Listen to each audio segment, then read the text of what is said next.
गतकाली बुधवार दिन आम राजपुट पंचायत स्थित मिलेट मिशन प्रोसेसिंग यूनिट केन्द्र में जड़े दक्षिण आफ्रिकार ग्लोबल डायरेक्टर रिवेई हारावे परिदर्शन पर आसते सहित थिले जीआरपीडी स्टाफ आरएफएफ स्टाफ आउ किछि वरिष्ठ विभाग अधिकारी माने उपस्थित थिले। अधिकारी मानक स्वागत करथिले राजपुट पंचायत सरपंच श्रीजुक्त पीताम्बर किसानी एवं तांको पंचायत कार्यरत समस्त अधिकारी और मिलेट मिशन प्रोसेसिंग यूनिट स्वयं सहायक महिला गोष्ठी आसीथिबा अधिकारी मानकु प्रथमे आम आदिवासी कोरापुटिया ढेमसा नाच माध्यम स्वागत करी परे मिलेट प्रोसेसिंग यूनिट केन्द्रर परिभ्रमण कराइथिले।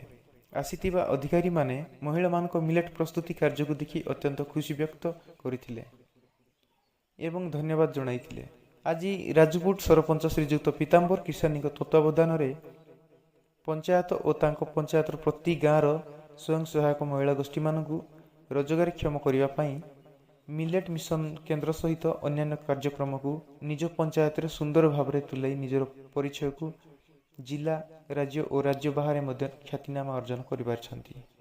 Bureau report Odia news today.